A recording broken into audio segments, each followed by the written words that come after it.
Hi, and welcome to Couch Conversations. We will be discussing today the who, what, when, where, why of respiratory therapy. We are respiratory therapists. Yeah. Maybe this is your first video to watch if you haven't got that already, but we are certified respiratory educators, respiratory therapists, and it's time for us to toot our own horn. Absolutely. We're really excited. So let's dive in. Let's dive in with who. Who are we? So respiratory therapists have special training. So it is a secondary school program all of its own. It's its own special training. So people need to go to a respiratory therapy school to become a respiratory therapist. And it's its own profession. I just want to be clear about that because a lot of people think we come from some other professions. Yeah, which is sometimes the case. Many of us have different kind of backgrounds we've explored, Yes. and kinesiology, paramedics. A lot of those people do end up becoming a respiratory therapist. But it is its own thing. And so we apply to these schools. We hope we get in, and Very much. We have somewhere between 3 to 4 years there. Yep, and we do clinical placements. All of the programs have to have a clinical placement. So as part of the school, we go into hospitals and communities to practice and learn the trade, as it were. Yeah. So that's who we are. That's who we are. And the kind of neat thing about it is, we do get sort of anatomy and physiology, so like a full body kind of training scope. But then as years by years go by, we get so specific into heart and lungs. And that is so neat. Like, we are the experts here. Yeah, so a respiratory therapist is a cardiorespiratory specialist. So we know all the things, especially about the lungs, and anything that relates to that, which actually ends up being a lot of things in the body. Absolutely. So that's a good segue into what we are. What do we do? And so one interesting thing about respiratory therapy is we are one of the very, very few programs where we can work in acute care directly after graduating, because that's where a lot of our training is. Yeah.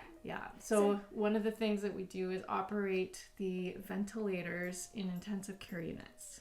So those are the breathing machines. So if for whatever reason you come into hospital and you're having trouble with your airway or with the breathing function in your lungs, and you may need to be on a breathing machine, that is where a lot of our training comes in. We are the experts with those machines. We are, and we have a broad range of clients. We work with people right from birth all the way up to death. And so we are working with children, pediatrics, and neonates right from graduation as well. Yeah. So we have the specialized knowledge, specialized skills, and we could be there, or you might interact with us at any point of your lung health journey. That's right. Which is really neat because not a lot of professions can say that. Yeah, so some of the things we do, we can help diagnose, we do breathing testing, we provide care, whether that's oxygen or machines to help people breathe or clear mucus.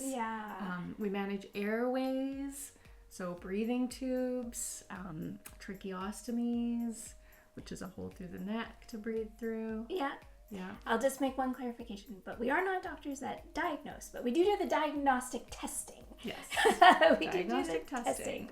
Yes. Yeah.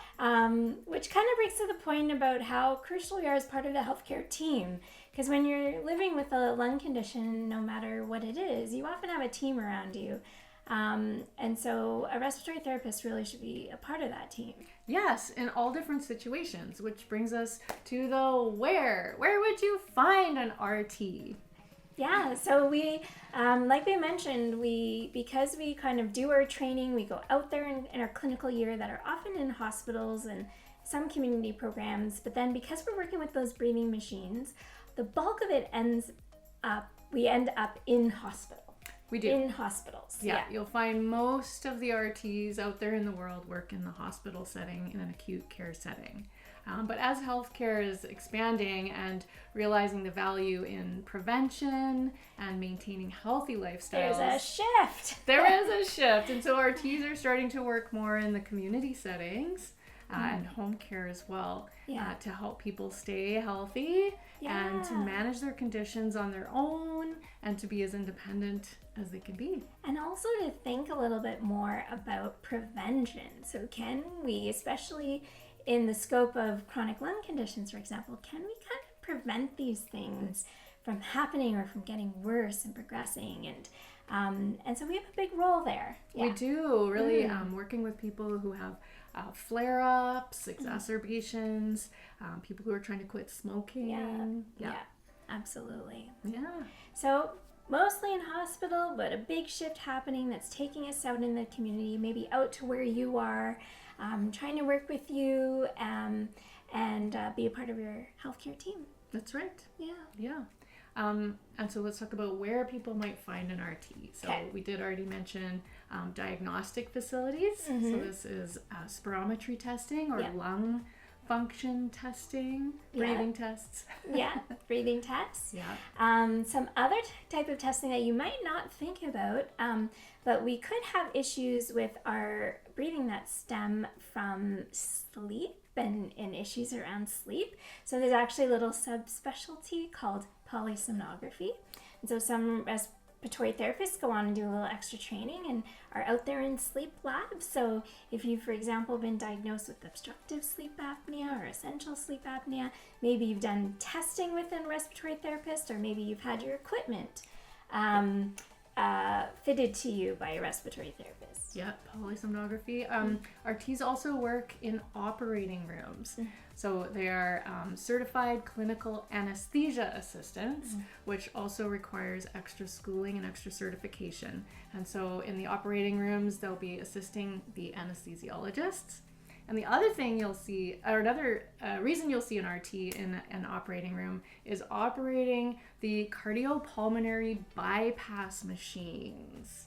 So that's a big one. That is a big chunk of words, and the person is called a perfusionist. So that also requires extra training, and most of the time it is RTs as a base certification that then become perfusionists. So again, those people would be mostly in the operating rooms and sometimes in intensive care units or cardiac care units as well. Yeah.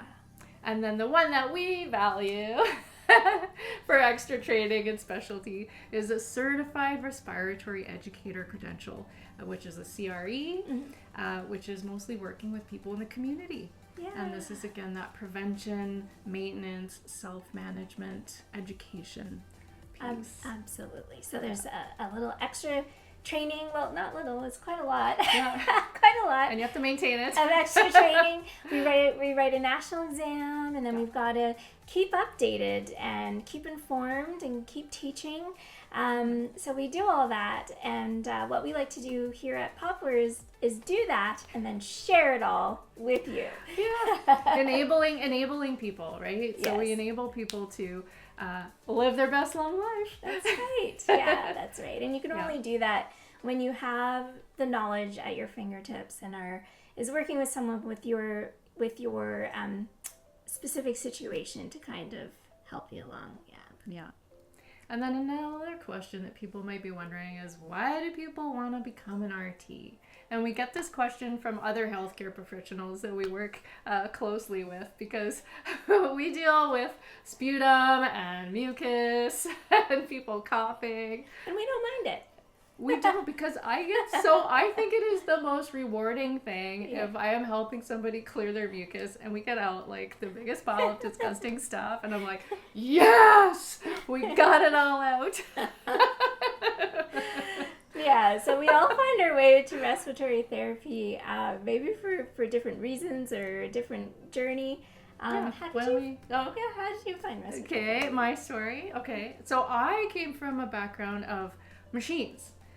Computers and electronics were my previous education and experience.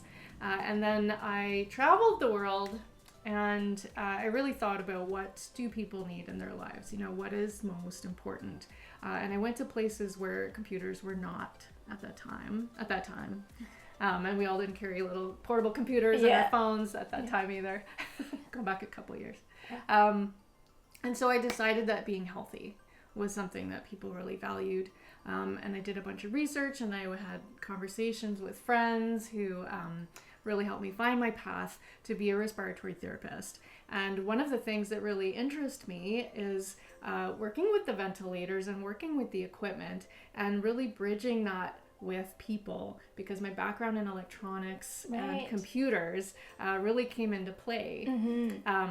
And so I found that was really nice, that I could sort of marry the healthcare part that I wanted and the people part that I really wanted with the machines. Amazing. Yeah. Because that is actually a huge aspect of our role, is we help people with their breathing, not only from an assessment perspective or education, but we know the gear. We know the stuff. You really do have to know your stuff and what it can do and what it can't do. And so when you look at somebody and you're working with them and you figure out what they need, you need to know if it's possible or how we can make that happen. Yeah. And doing it like the best way, in the way that works for that person. Absolutely. Yeah. And so there's different kind of machines we work with. We mentioned some breathing machines or ventilators, sleep machines like CPAP machines, oxygen devices. Yeah, BiPAP machines. Yeah.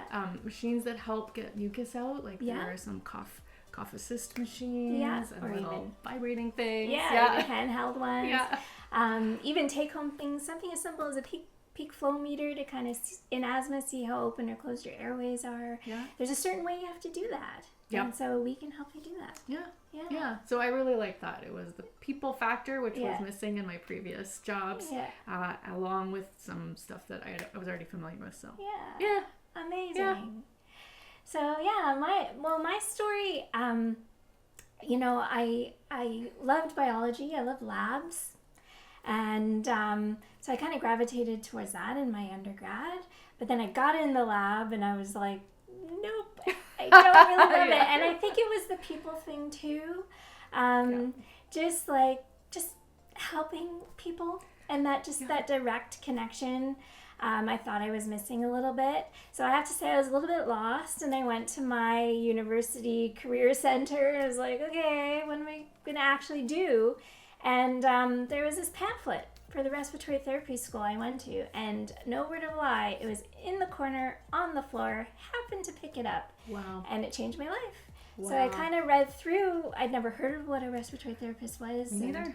Kind of read through the pamphlet, and so I have asthma, and I've had asthma since childhood, and so that really resonated with me. And I don't think I achieved asthma control or knew what my inhalers did for me until I took this course. And I've already been living with asthma for about 20 years. Yeah, I have asthma too, and same thing. You know what? I was an RT for many, many, many years before I even bothered getting diagnosed with asthma. I knew I had it, but nobody else, it was not on my chart, you know? Yeah. And so, so that's been my journey, and it's been, I've loved my profession ever since, and, some things have gotten better, but I think the thing that we're still kind of working with is navigating our healthcare system. And you, if you're out there living with a chronic lung condition, just trying to find your way. And, there are respiratory therapists out there, and we do kind of fill in some of the gaps.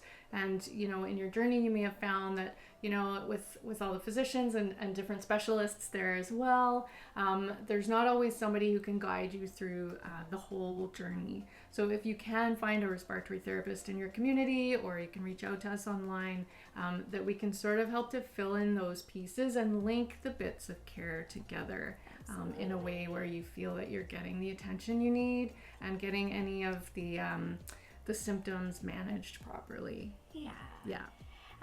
Because at the end of the day, we'd like to help you get out there and live your best lung life.